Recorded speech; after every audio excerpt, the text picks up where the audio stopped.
उनके दिल में एक बात गुजर कवन बात गुजरी हमारे भोजपुरी गीत ध्यान के बाबू तैयारी है राजा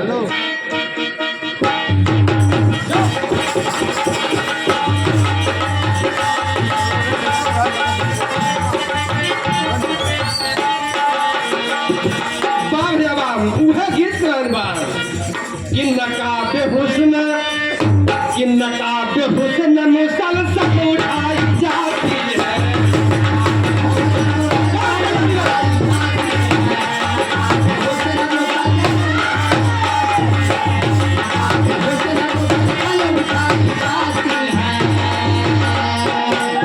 नकाब हुस्न मुसलसल उठाई जाती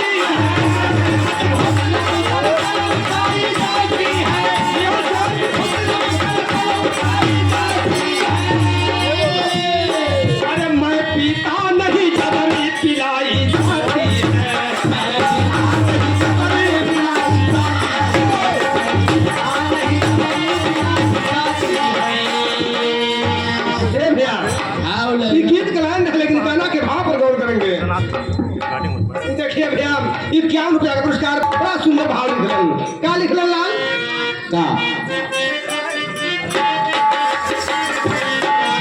बुलाकर मंत्री को कि बुला के मंत्री को राजा तब बताए हैं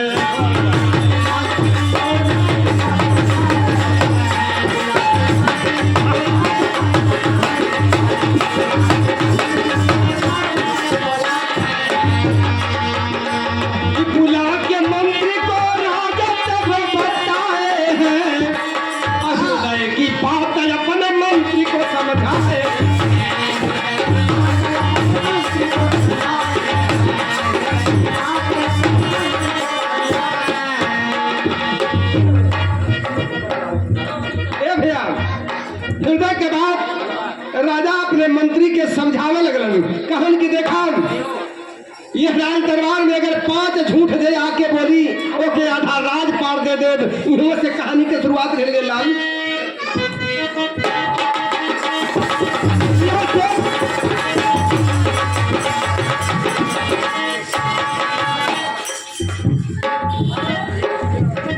देखा लड़का बजावत पर कैसे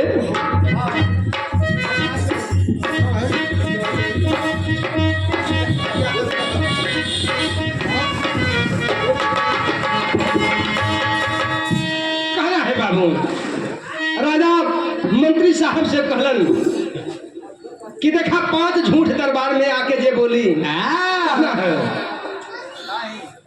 कहने लगे राजा तब मंत्री को चेताई पूरे नगर के अंदर ऐलान देव करवाई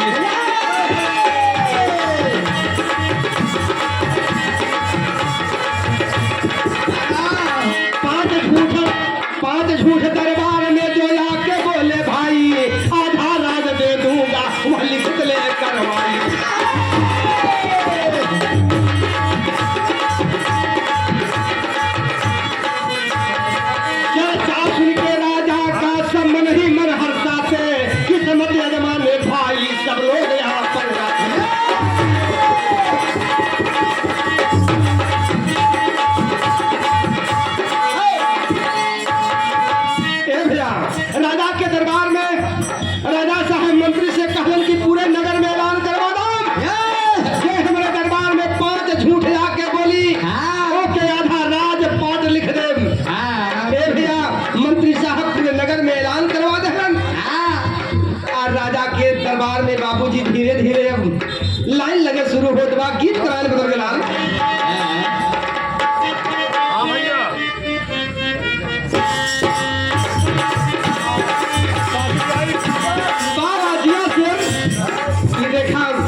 फिर से बजा के आओ बाबू।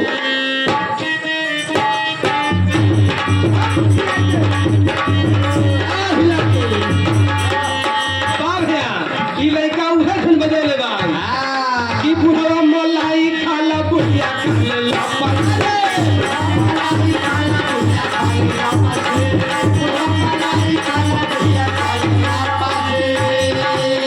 केहू से न काम बापत ही पिए के पसी, केहू से न काम बापत ही पिए अब बुढ़वा मलाई खाला बुढ़िया खाला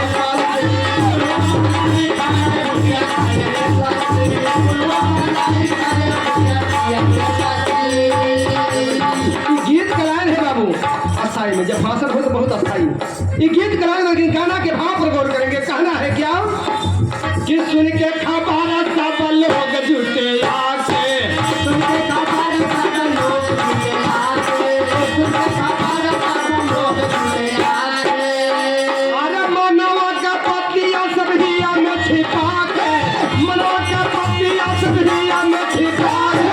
अरे सुन के खबर सब लोग जुटे आके, सुन के खबर सब लोग जुटे आके, सुन के खबर सब लोग जुटे आके।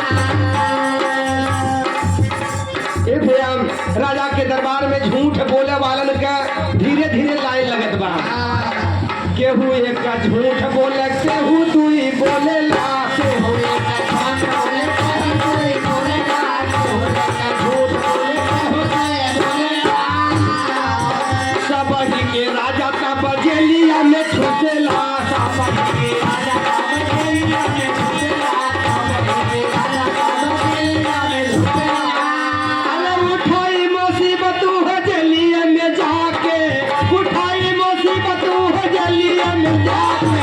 अरे सुन के खबर सब लोग जुटे आके, खबर सब लोग जुटे आके,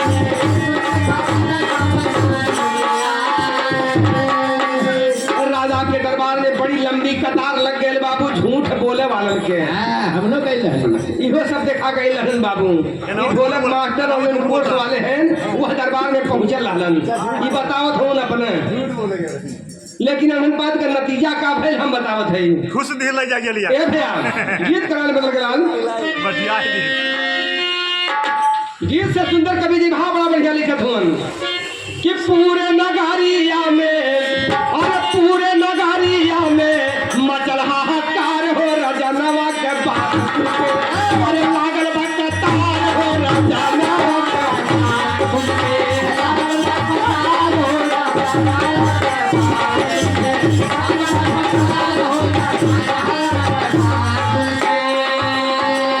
केहू एक झूठ बोले, केहू दुई बोले ला,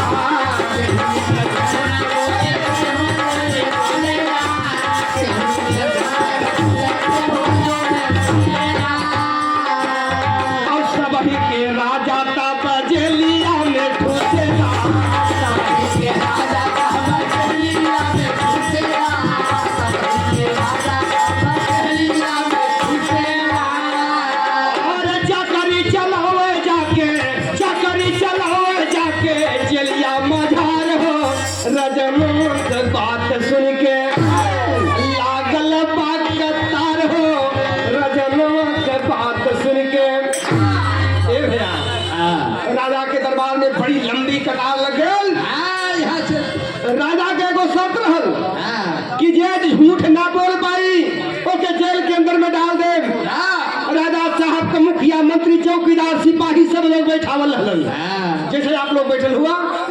हम झूठ बोले वाला है, हमरे बात के आप लोग सही करे बदे बैठल लाला। राजा साहब के मुखिया मंत्री चौकीदार सिपाही सब लोग हमरे बात के सही करे बदे बैठल लालन कि अगर ये बात सही हो जाए तो जेल के अंदर में ठूस दे, राज देहले से छुट्टी मिल जाएगी। नतीजा निकल का ये भैया उहे भागीत के भाव लगन। बाबा अरे भैंस चरावत यादव रहल सिवनिया हो,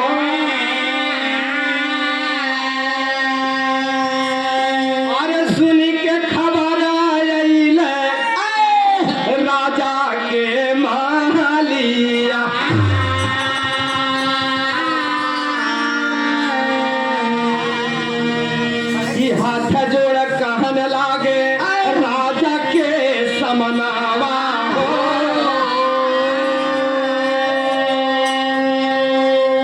अरे 5 गो झूठा हम बोलब ही घरिया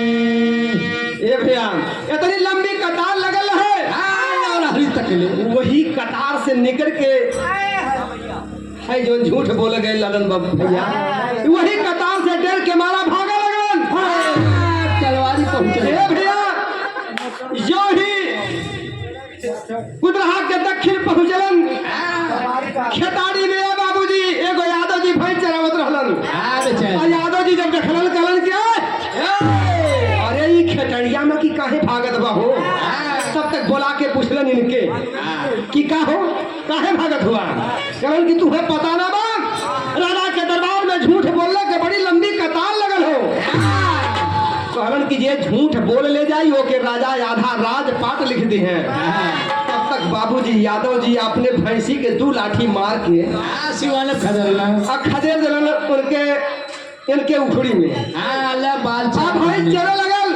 और यादव जी लाठी ले करके राजा के दरबार में पहुंच गए कहलन कि राजा साहब 5 झूठ हम बोलब राजा साहब कहलन पहले शर्त याद कैलाम अगर 5 झूठ में कोई झूठ सही हो जाए तो तुम्हें जेल में ठुसा दे यादव जी कहलन की मंजूर बा कहलन की जब मंजूर बा तो 5 झूठ 5 दिन में बोले के बा यादव जी कहलन तब तो और बढ़िया बा यादव जी बाबूजी आप लोग से हाथ जोड़ी बा जितना लोग बैठल हुआ इतना लोग हमरे लिए भगवान स्वरूप हुआ और यह भगवान स्वरूप में हमारे वरिष्ठ बाबा जी बैठे हैं मैं इन्हें यथोचित प्रणाम करता हूँ और आशीर्वाद का प्रतीक्षा करता हूँ यादव जी पहले का झूठ बोले जात हुए भैया यादव जी पहले का झूठ का बोले थे गीत कलाल बदल लाल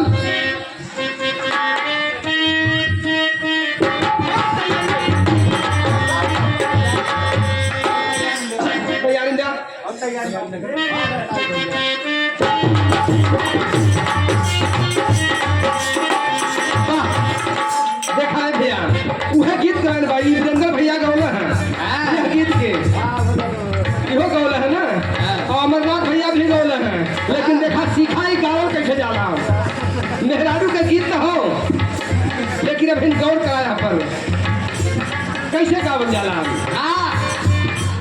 कि कहवा से आवेला पापा का तिथि कहवा से आवेला पापा का तिथि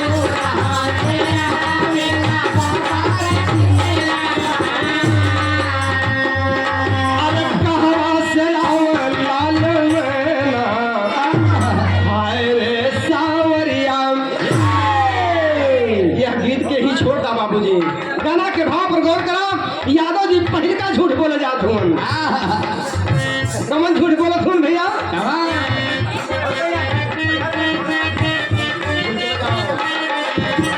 सूखा पड़ी गई राजा ये ही जबना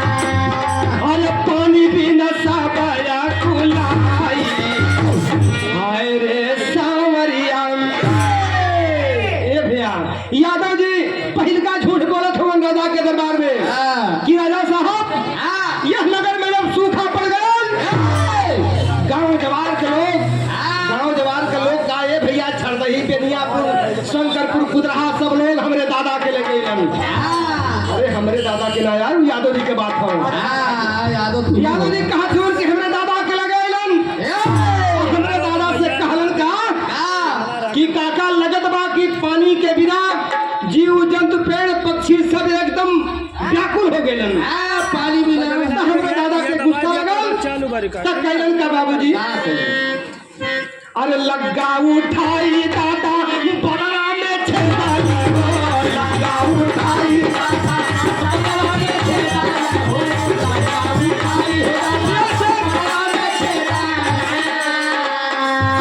अरे पानी बिना मुसलाधार पानी बरसा भाई अरे सावरिया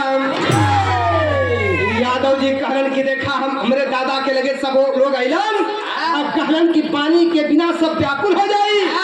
तो हमरे दादा के गुस्सा लगल बाबू, अब उठौलन लगा, अब मंगन हदाक से बदले में छेद हो गया, मूसलाधार पानी बरसे लगल बाबू। मतलब भारी लेकिन तब है का कि जब की हो पानी आया फीका होई गई, की हो पानी आया फीका होई गई, हो पानी आया फीका होई गई।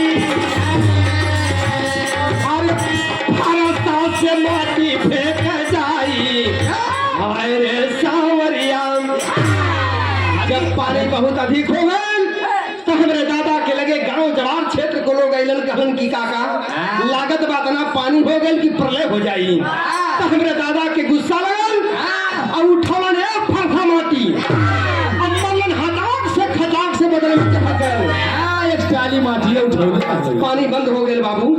अब राजा साहब से मुखिया मंत्री चौकीदार सिपाही सब लोग कहलन करे बाप रे बाप, ई तो ये दउआ एकदम झूठे बोलत बा। तब तक वही में से एक मंत्री कहले बा कि ए यादव जी, जौने लगवा से तोहार दादा छेदले रहलन, उ लगवा कहाँ गेल? यादव जी कहलन कि ए राजा साहब, जौन 300 हाथ के तोहार बंगला बनल बा, जितना ही हमें कोरे और बड़ेर सब लगल बा, वही का लगल बा, जौन 300 हाथ का मंगला छोले हुआ। ए बाबू, राजा साहब का मुखिया मंत्री चौकीदार सिपाही सब लोग अवाक हो गए। यादव जी लाठी लेकर के अपने घरे गए। भाई चेरा में आइए भैया, दूसर के दिन यादव जी फैसले करके अलन और यही छरदही गांव के दक्षिण बड़हारा में छोड़ दिलन भैया। अब भाई छोड़ के राजा के दरबार में पहुंच गए। राजा से कहन कि राजा साहब, क्या दूसर के झूठ के पारी हो? गीत का लाइन बदल गया।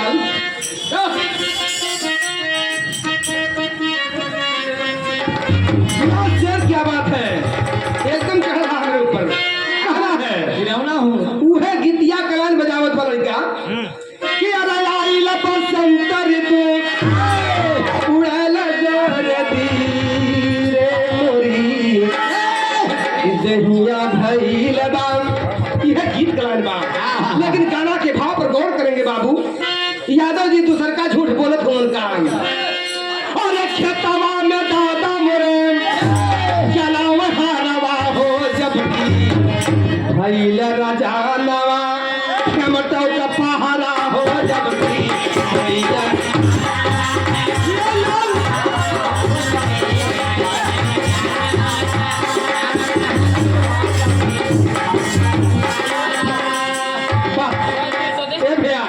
राजा साहब से यादव जी कहत होवन कि हमरे दादा खेते में हर चलावत रहलन, दाना के जूनी जब भइल त माई हमरे कैलस का भैया कहलस कि ले जा दाना दे आवा। या मैं रोटी लेके गईली वही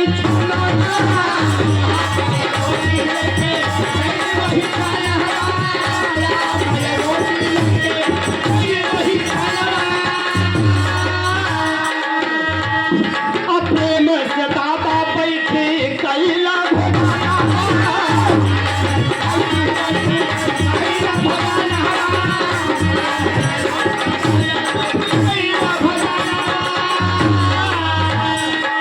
पिठिया पे किसुली जमा के लुटल लहरा हो, जबकि भइल रजानवा। क्या बात है भैया? यादव जी कहलन कि हमरे माई आम ये रोटी देहलस, अतनी भर चटनी दे देहलस कि ले जाई मोट रोटी आ चटनी अपने दादा के दे दिया।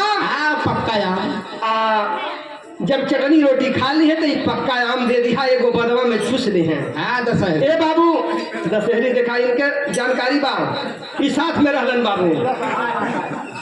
तो दशहरी आम भैया चूस के खाए लगलन दादा हमरे, तो अपना चूसलन की जब अमवा के दबौलन तक किशोरिया निकल के दहने बरधा के पिठिया पर गिर गया, सूत लाए छोड़ लगू, अब पिठिया पर जाम गए,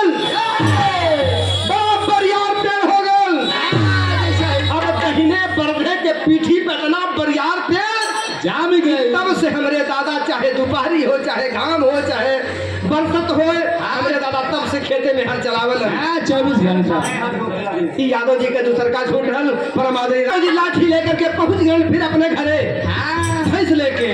तीसर के दिन बाबूजी यादव जी फिर सोचलन कि देखा तीसर के दिन झूठ बोले के बाद लाठी ले करके यादव जी भैंस ले करके बाबूजी ले जा करके ही बेनियापुर जो मैदानवा बा जंगलवा में भैंस का और छोड़ के बाबू यादव जी राजा के दरबार में पहुंच गए। कहलन क्या राजा साहब याद तीसर के झूठ के पानी बाब कान का पर्दा खोल करके सुना गीत के अंदर भाव लगा डाल।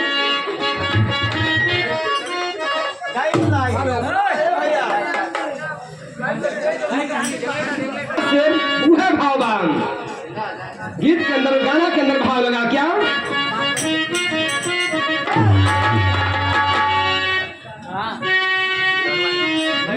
अरे राजा के चिंता भइले मनवा तीसरा झूठ जब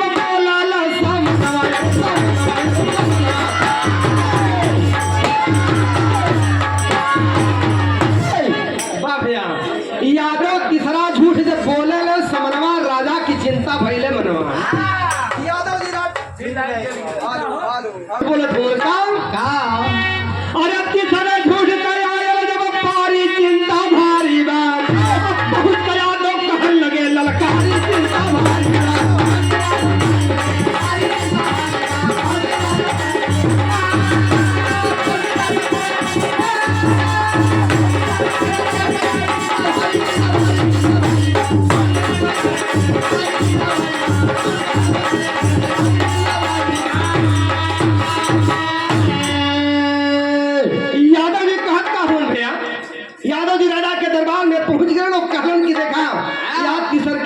पारी बाम लाठी लेकर के बाबूजी पहुंचलन तक कहत हूं उनका कि अरे कतई बराबर दादा हमरे कारण की जौन खटवा जोतले रहन दादा हमरे जोती बनाए के फिट गइले रहन वही खेतवा में मेरे दादा करत का हुन कि अरे कतई बराबर दादा हमरे गड्ढा देहल खोदवाई हो और एक जना कोई के दादा गड्ढा देहल तो पवाई हो अरे 900 जोजन में फैलल चिंता भारी बा और यगवा का तब कहने लगे ललकारी चिंता भारी बा तलवारी तक ले ए भैया ई का करबा ले लड़के तो वह चलवा पर चढ़ चढ़ खाए हमरे तोहरे वाल जो सयान रहे वो लड़की से झोंक कर खाए हम के ना कहा थे यादव जी बताओ तो हमें राजा के दरबार में तो राजा के दरबार में चौकीदार मुखिया मंत्री सिपाही बैठा बलहलन कारण की कहो चनवा तो भयल का कारण की इतना ना राजा साहब और रे गमा सुना अरे 3 साल कटले ढोले में लगी गई ले हो और 900 उठन का दादा हमरे अरे दौरी तब न धोवल हो अरे 3 उठ के पता न चला करारी चिंता भारी बा और ये री का दादा गई ले हमरे हारी चिंता भारी बा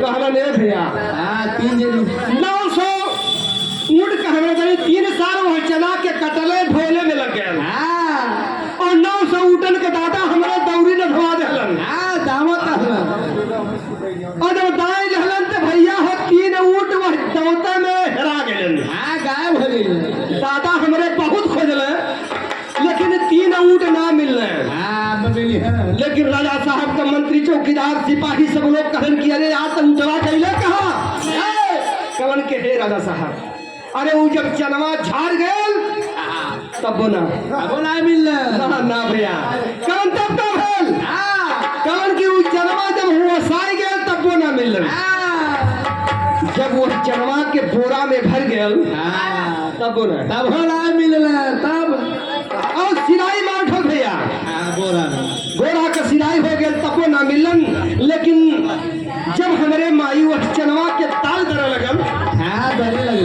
हमारे माई ना यार वो यादव जी के बात हो जब चनवा के ताल दर लगल तब वो ना मिलन लेकिन चौकीदार मुखिया मंत्री सिपाही सब लोग कहते हैं कि अरे आप तक गईले कहाँ कलन की अरे भैया चिंता मत करो बताओ भाई कलन की देखा जब वो चनवा के हमरे माई चूल्ही पर चढ़ा के दाल बनावे लगल, हाँ गरमौली जब गरम भइल तब ना मिली तब ना मिलल भैया। कहलन कि तब कहाँ गए? कहलन कि जब दलिया हो गए तबो ना मिलन। माई हमरे वह दलिया के जब दादा खाए बैठल है, हरियो में बहिरा देलिन तब ना। कहलन के रे यार ये दउआ तो गजबे करत बा। कहलन कि हाँ राजा साहब, जब हमरे दादा दाल या रोटी सान के और जो ही कवर उठौलन और जो तीनों उठवे निकल कर लगल भागे। ए भैया यादव जी के बात सुन के राजा साहब के चौकीदार, मुखिया, मंत्री, सिपाही सब लोग अवाक हो गए। मन में चिंता हो गया, अब तो नहीं ले बाप लागत हो यह यादव के आधा राज पाड़ दे देवे के बड़ी नतीजा निकल का बाबूजी आल्हा कराए लगल।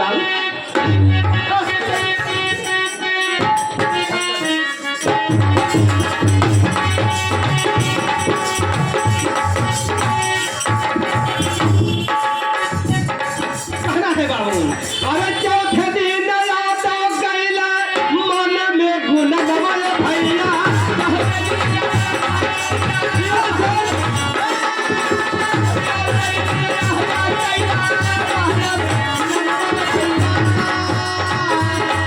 अरे मनवा में चिंता ताका भयल भरिया।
यादव जी लाठी लेकर के फिर पहुंच गए।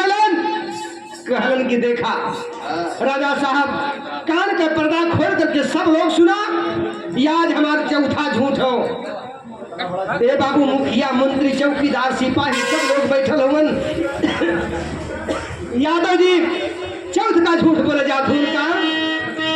और जेठा बाई सखा न पता से जम्मरी नावा। अरे जब की हो धमावा बोला परिया। अरे धमावा के दादा हमारे कोटरी बना के। अरे बांधी बांधी रखी दहले कोठरी मजा।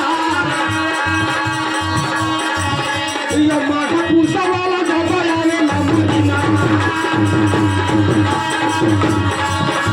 जब की हो ठंडिया पारे ले धुआं।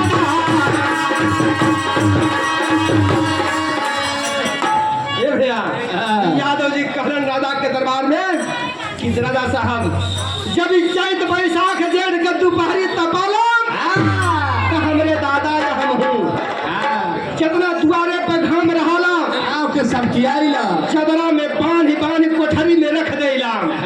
और जब माघ पूछ का तुषार पड़ाला तो हम हूँ हमरे दादा वही कोठरी में घुस जाएला, चाहे शरीर पे एको वस्त्र रहे ना रहे। ऊ घामे का मोटरी के थोड़ा सा खोलीला कोना, हम हूँ हमरे दादा आराम से कोठरी में सोईला। अरे बाप रे बाप, इतना बतिया जब राजा साहब का चौकीदार, मुखिया, मंत्री, सिपाही सब लोग सुनलन। करण के रे बाप रे बाप, आई लागत बा अब साचो में यादव के राजा आधा राजपाट दे देवे के परी। तो कैलन का ये बाबू, राजा साहब एक मीटिंग कैलन, आखिरी कलाइन लाल।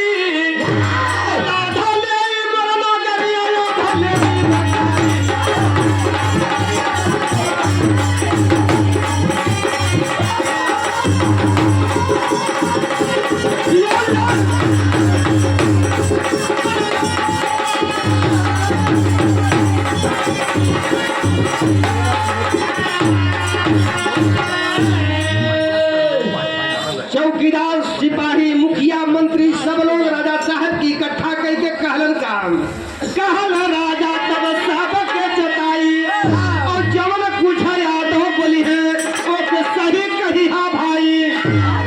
कहलन की जवन कुछ यादव आज बोली है ओके एक मुख हो करके सब लोग कही दिया की बात सही है।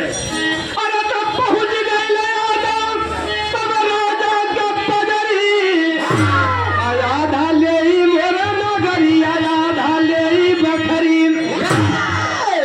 राजा साहब कहने की जब आप लोग कह देगा की बात सही हो चाहे जब झूठ बोली है या आप लोग एक मुंह होकर के कहिएगा कि यह बात तो सही है। तब तक सिपाही लोग रही है यादव जी के पकड़ के जेल में डाल दी है। लेकिन वारे धन हो भगवान की माया यादव जी पचवा झूठ बोले जात हुन। आप लोग पचवे झूठ पर गौर करेंगे। यादव जी कहत का हुन यही से कहल गए कि केकर किस्मत कैसे बदल जाला कि केहू जाना लाना। कहना है बाबू आखिर लाइन में या भैया यादव जी कहत हुन कि 1 लाख कर्ज हमरे आजा के आजा के आजा के आजा के आजा के आजा से तोहरे आजा के आजा के आजा के आजा ले आई सब लोग कहे तो सही हुए भाई।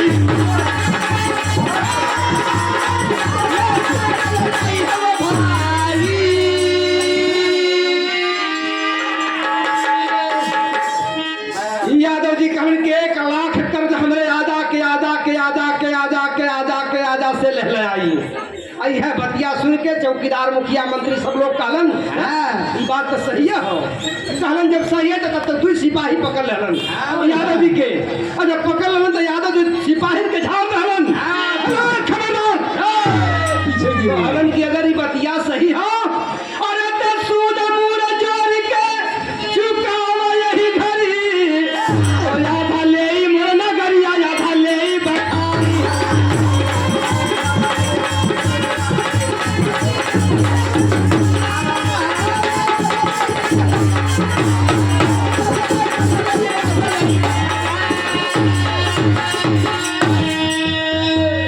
राजा साहब बड़े जंभों में पड़ गए कहन के रे बाप रे बाप। अगर यह बात के सही मानीला तो सूद मूर जूर के देवे के पड़ी। अगर ये गलत मानीला तो आधा राज पाड़ देवे के पड़ी। चौकीदार मुखिया मंत्री सब लोग कहलन की देखा ये अगर कर्ज मान के देवा तो बड़ा बेइज्जती होई। एक के नाते ये झूठ के केहू सही ना कर पाई। आधा राजपाट लिख देलन तक किस्मत का लेखा कोई मिटा नहीं पाई। अब से लिया आधा राज बतावा